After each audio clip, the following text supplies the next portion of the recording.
OBS, ואני גם רוצה לעשות recording עם ה-QuickTime Player. שנייה. הזמן נעזוב את ה-QuickTime Player בינתיים, כי זה רק יהיה התחלה בין כה וכה. אולי כן יעבוד לי. רוצה שננסה להקליט... בסדר, נעזוב את זה בינתיים. Okay, everybody. We're here for the workshop on opening the flow of money into your life, which I'm sure many people feel the need for. And the idea of this workshop is basically I'm working on opening up the flow of money into my life. And the more collectively we work, the more power we have. So I am working together with a book by T. Harv Eker called Secrets of the Millionaire Mind. We'll go a little bit by that book. But if people have specific issues on money that they want to work on, they should bring up those issues, and then we will all work together on them. Because even if it's not my specific issue, if I help work on it, I will still get benefits from it. And any extra benefits that we get are always welcome. So, any questions so far? Okay, I guess not. So let's continue. The first thing I want to say is T. Harv Eker recommends this 6-fund system of managing your money. Now, what he claims is this. People who don't know how to manage their money, and you can tell they don't know how to manage their money by looking at their money situation. If they're in big debt, if they have lots of credit card bills, if they have lots of other bills that they're not paying, then they obviously don't really know how to manage their money very well, because from what he describes, people even who started off with $1 within the span of 2-3 years ended up having lots of money. So the idea behind that is that when you learn how to manage your money well, the universe comes out and says, that person's managing their money well, I can give them more money, they can handle it. And a good metaphor that he uses is that if you go into the ice cream store with a little 6-year-old child and you buy the child an ice cream cone that has 1 scoop of ice cream on it. And then as you're walking out of the store, the child bumps into something and the scoop that's on top falls onto the floor and the child is all upset. And you as the nice, good, kind-hearted person say, okay, I'm going to go buy you another ice cream cone. Don't worry about it. So you take the child back in. And as the child comes back in, he sees the sign with the 3 scoops on it and says, I want that one. Now, you as a kind-hearted person, do you buy that one or do you not buy that one? Obviously, you don't buy that one, because if they can't handle even the 1 scoop, why would you want to make life even harder for that child to handle 3 scoops, which are going to be all over the floor, and then they're going to be upset and crying? So that's the way the universe looks at us in terms of how we handle our money. Now, the system that he uses for handling the money, and doesn't have to be exactly like this, you can create changes depending on your own needs, is he has 6 funds. 1 fund is called the Financial Freedom Fund. Freedom Fund. 1 fund is called Long-Term Spending Fund. 1 fund is called Education Fund. 1 fund is called the Play Fund. And 1 fund is called the Necessity Fund. And 1 fund is called the Charity Fund. Okay, so what he says is that for, hold on, we lost one of the funds over here. There's also, aside from the long-term, hold on. We seem to have lost the Financial Freedom Fund, which I wrote on top, but I guess there wasn't enough place over there. Any case, for the first 4 funds, the Financial Freedom Fund, the Long-Term Spending Fund, the Education Fund, and the Play Fund, 10% of every dollar that you own, that you earn or get after taxes, you always take off the taxes first, 10% of it you put into each one of those funds. The Necessity Fund, we'll get into what each fund is for soon. In the Necessity Fund, you put 55% of your money after taxes, and the Charity Fund, you put 5%. Okay, now the Financial Freedom Fund is like your golden goose. the goose that laid the golden eggs. You put it in there. Every time you make interest or some sort of profit on it, you put the profit back in there, and you never spend the actual capital. So when do you spend this money? Never. When you retire and you're no longer bringing in any income, you can use the interest of this Golden Goose Fund in order to live on. Aside from that, you do not touch the capital. The second fund is a long-term spending fund. Now that's another 10%, and that is for things that are expensive that you want to buy. For example, you want to buy a new house, you want to buy a new car, you want to buy a new sofa, you want to buy a really expensive watch or a really expensive piece of jewelry or something like that. You put on that fund what you're saving it for, and you can actually put on, this is for my Porsche fund, this is for my vacation house in Mallorca fund.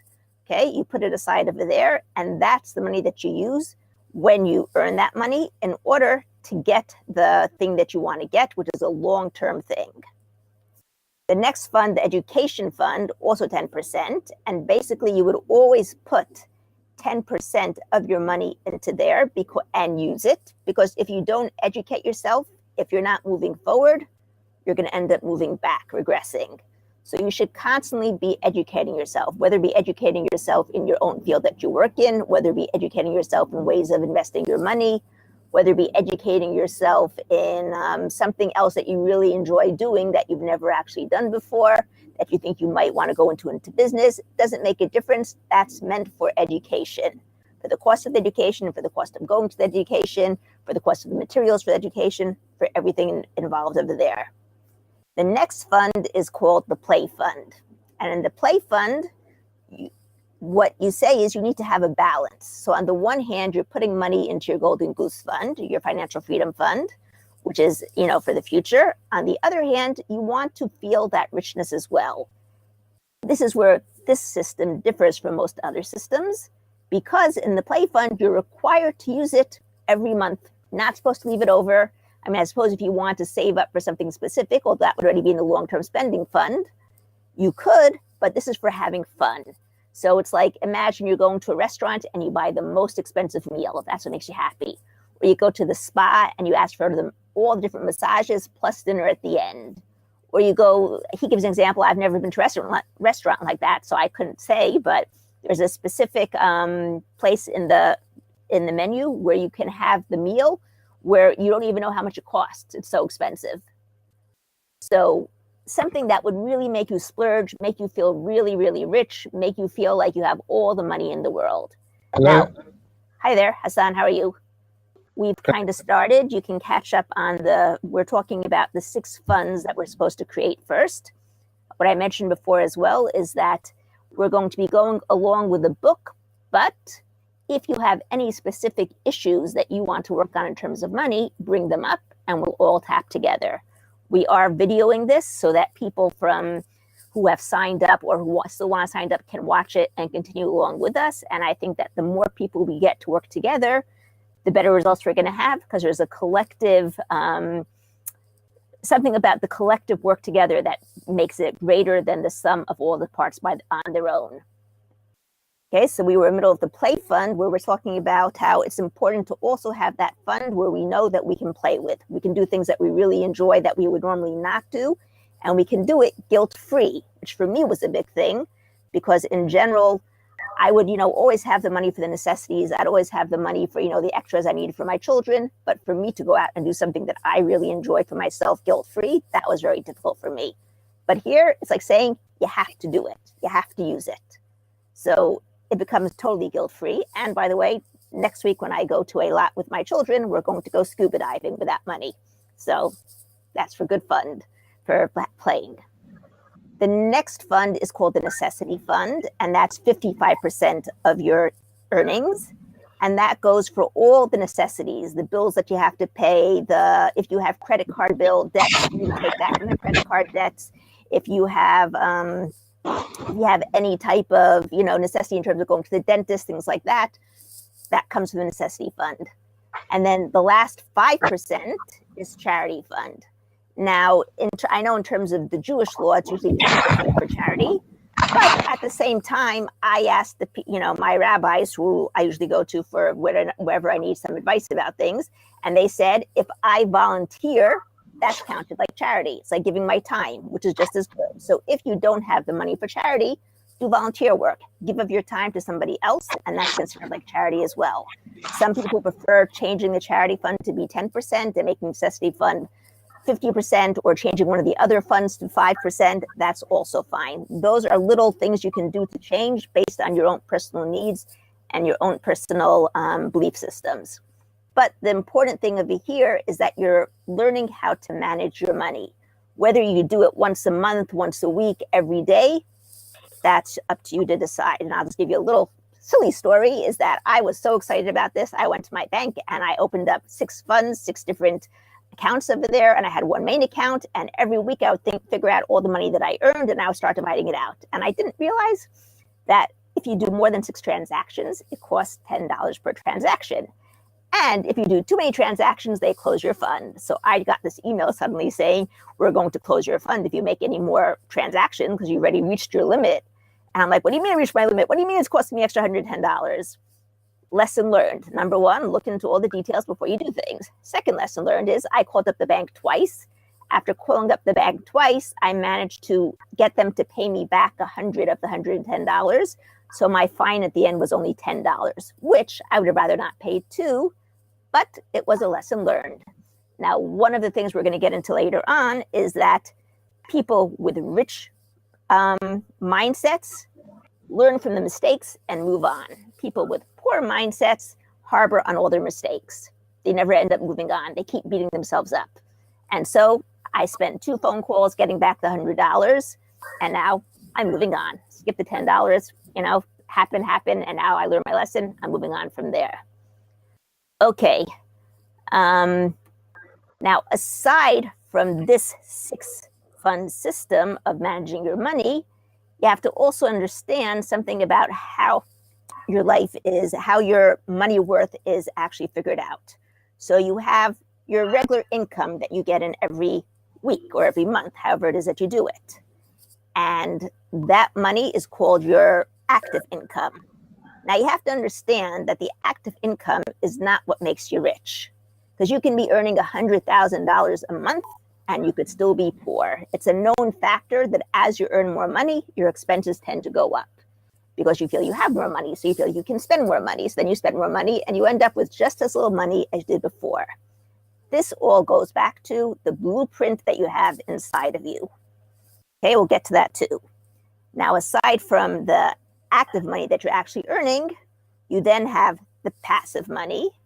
And the passive money is money that comes in from passive streams, which would be like what?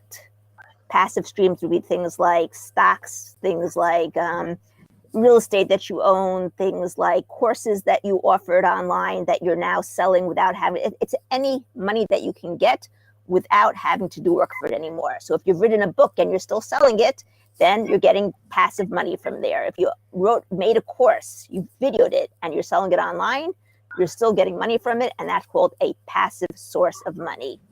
Now, I have to look up for next time what the other one is, but the fourth leg that it stands out on is simplifying, okay? It's much easier to simplify your life than to earn more money.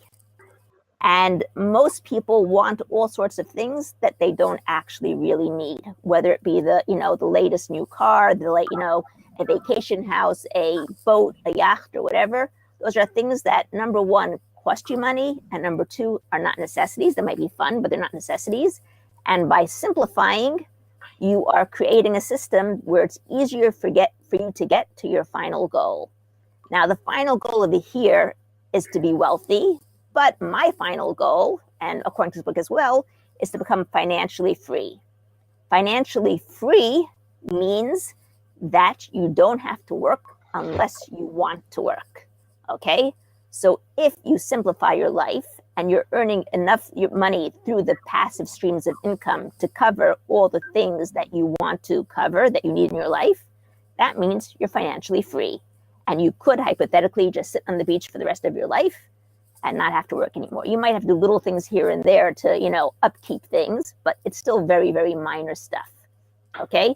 For me personally, I would still want to work because I love the work that I do, but I would then be working without any stress because I know that all the passive income is bringing me my daily bread and butter, and I don't have to worry about that anymore. Okay. Any questions so far?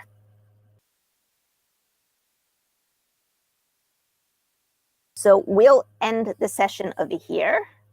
And if anyone else watches this class and joins it, what I urge you to do is to bring in your money issues, because we can work on my money issues and I'll do great, but it'll be much more fun and have a lot more collective effect if everyone brings in their issues and everyone over here works together. Mm-hmm. Can I ask a question? Sure. You said about passive streams. You said about writing a book, courses. Is there any other sort of streams or passive streams around? Real estate. What else would there be? Passive streams of income. If, let's say, I'm giving you examples that I remember from the book that he brought out. For instance, if someone earned a campground, okay, this is a true story of someone who owned a campground in the States, and at first he was sitting by the campground. A campground? Campground. At first he was sitting by the campground collecting money. Then he put out a little box and said, please put your money over here. 98% of the people, I think it was 95 or 98, put the money into the box. The last percent had written a letter saying, I'll pay you back later, and sent the money in later. He doesn't sit there anymore.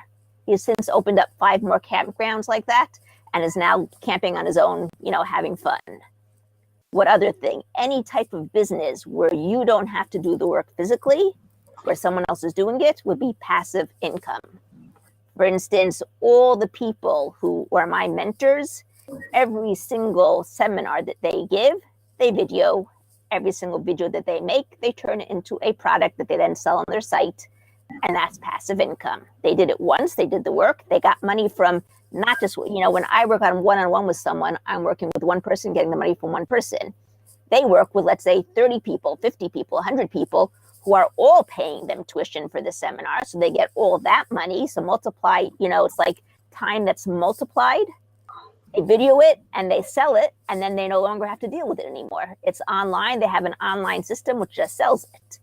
Network marketing. If you can get into that in terms of on the internet, I think that it's also considered to be passive, where you just set it up. It takes an initial work to do, obviously. It's not like just like that. But after you do that initial work, it just works for you afterwards, brings in the money. You do have to do slight tweaks here and there. I'm not saying that's totally passive, but if you compare some working, network marketing. What do you say? That's called network marketing. Yeah. Mm-hmm.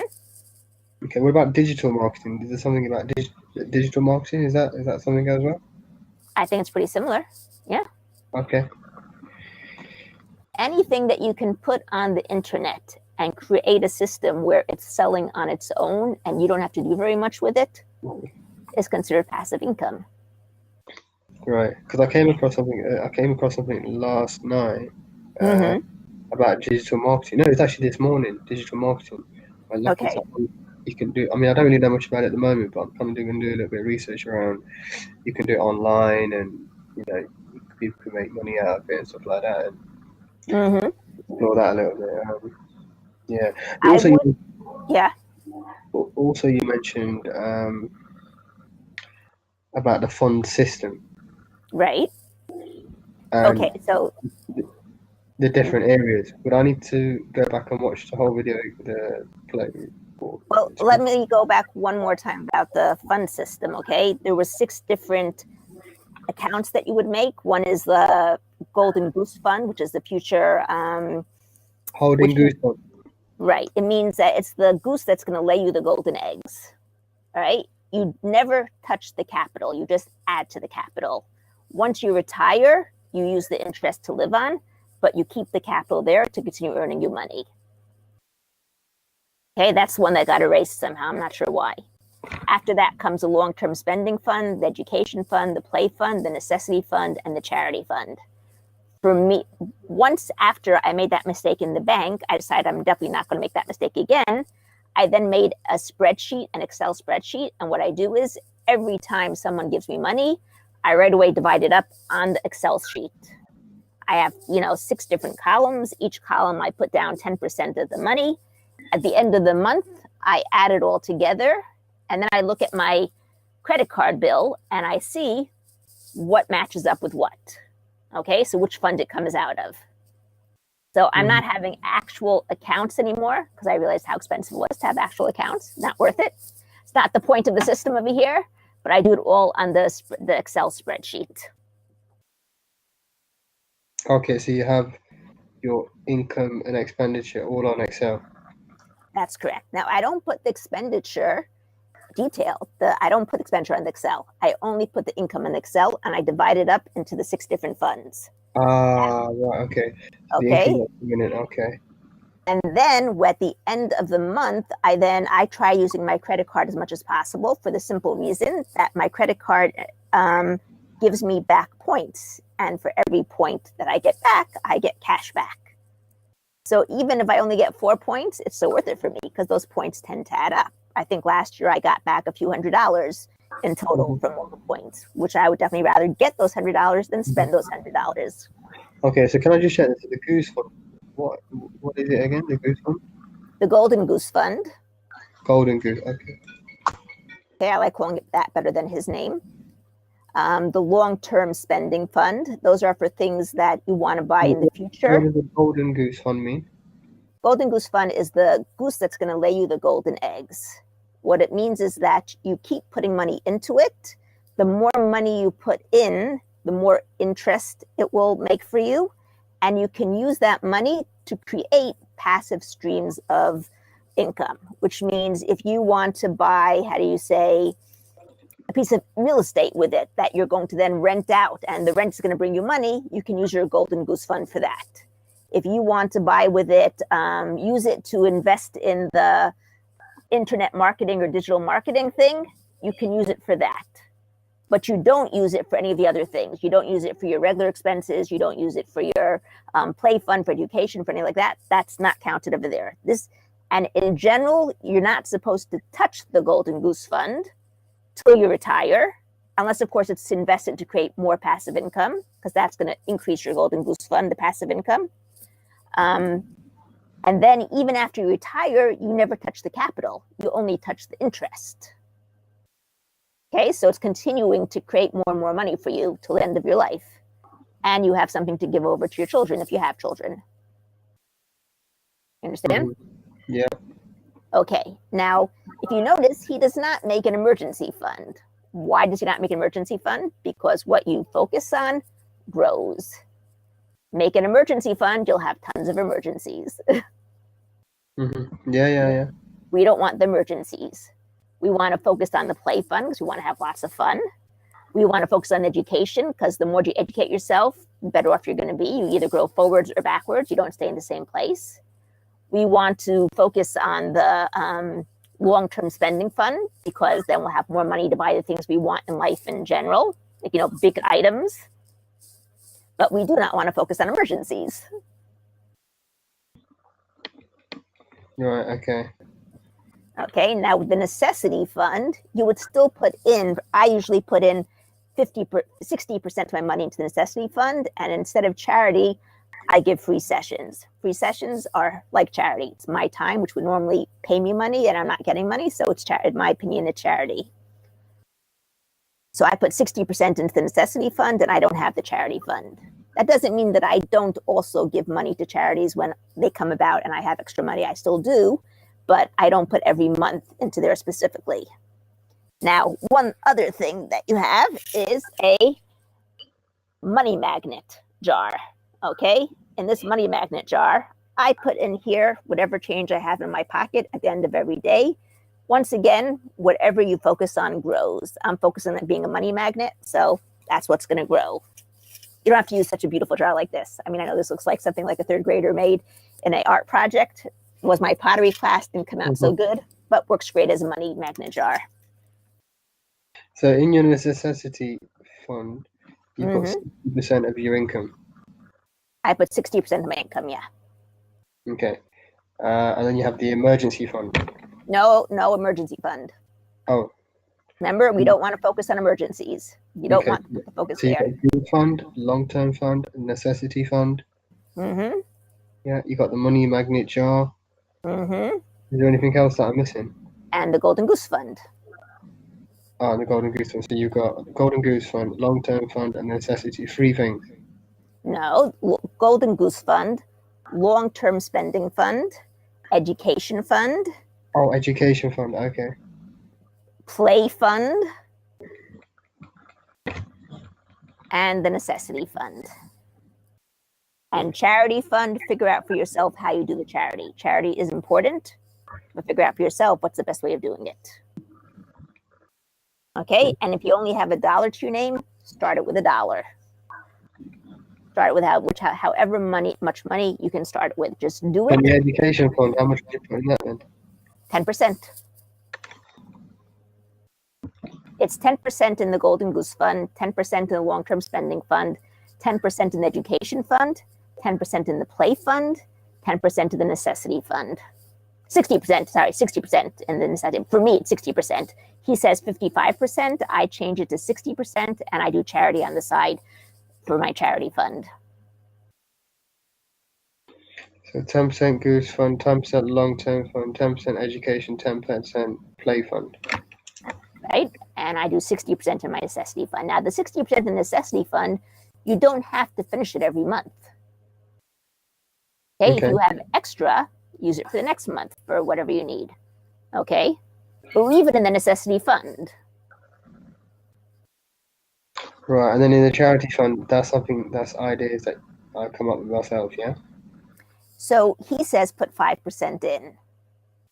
I decided for myself that I give the sessions, and the sessions is my time, and my time is worth money. So, if I give a session that would normally be $100, I'm giving $100 charity. Right? Yeah. Oh, okay. Okay. And that could be in any way of like being a That's service, right. yeah? Yeah. Remember, time is money. Yeah, okay. All right, brilliant. Okay, now the point is to do this because you are starting to change your blueprint for money. Whatever your blueprint used to be before is obviously not working for you, because if you're broke, it's not working for you. Mm-hmm. Yeah. Okay. Right. So we are giving the universe the idea that, look, God, look, universe, I know how to manage my money. It's safe to give me more money. Mm. Okay. And the balance between having the play fund and the golden goose fund is really important as well, because it gives you the ability to feel rich. It's like if I didn't have this play fund and I was going to a lot next week with my kids, I would feel really guilty, and I'd be sitting there for hours figuring out how I can take us all scuba diving for half an hour. So I have this thing to scuba diving with the dolphins. And here I have my play fund. It matches exactly 5 people, 5 hours. Perfect. I don't have to feel guilty about it. It's right there. I use it. Have fun. Understand what I'm saying? Yeah. So you have to figure out what things you enjoy doing, whether it be going to fancy restaurants, whether it be drinking expensive wine, whether it be going out with your friends, renting out a boat for the day, going boating, whatever it is you enjoy doing, that's your play fund. And you have to use it. Right, okay. So anything that I enjoy doing. Right. It gives you the balance between the saving and the, feeling good about yourself. Not feeling that you're totally choked, that you can't do anything because you have to save all your money. Yeah. An education fund is courses and things that you have an interest in, yeah? That's correct. And that's also really important, because if you don't move forward, you move backwards.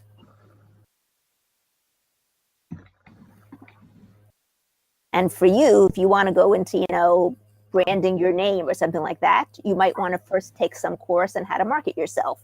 You might want to take some course on the thing that you want to learn how to do to teach, or to do in general. All those things. Like when I take a course with one of my mentors, that comes from education fund. I'm taking a course at the end of the year with my mentor, David, in England, in the UK. So I'm saving the money for the trip. I already have the course paid for from before, but the money for the trip comes from education fund. Ah, okay. That's a really clever idea, isn't it? And it's a long-term fund. That's correct. But every month you're putting into these one, That is two, correct. 3, 4, into 6 accounts.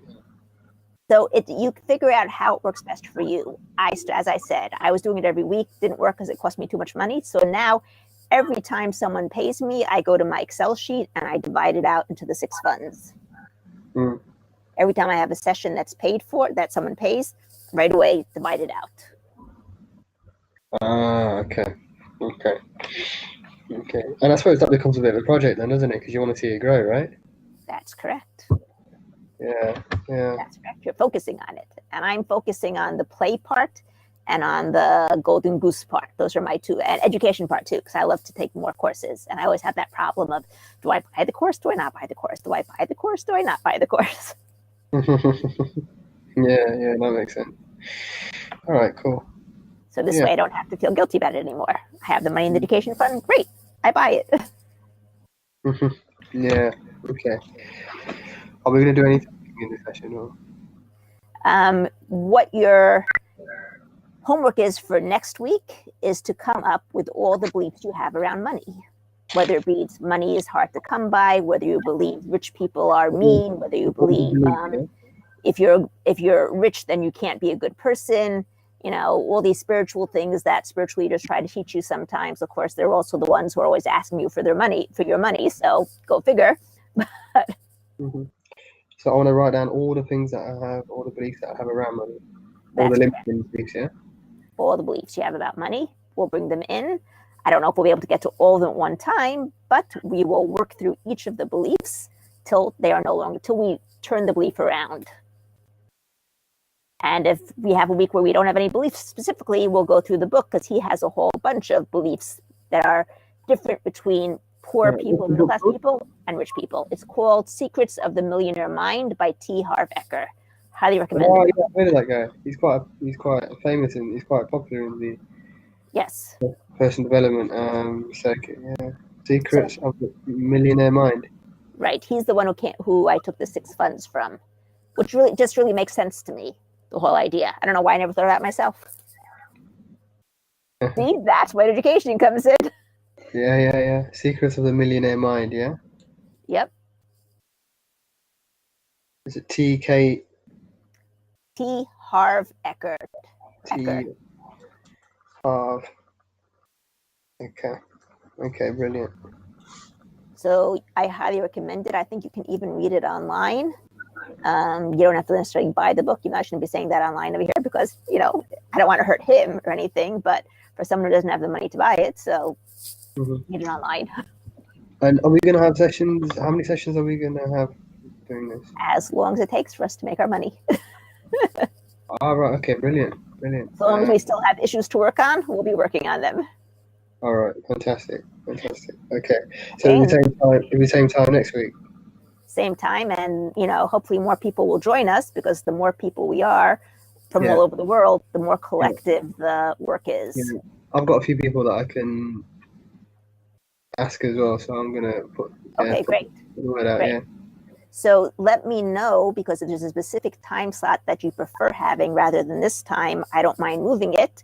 I just, chose a time slot out of nowhere. I said, let's pick this slot right here. So I don't mind moving it to a slot that's better for other people. I just don't know what the other slot would be. Understand? Yeah.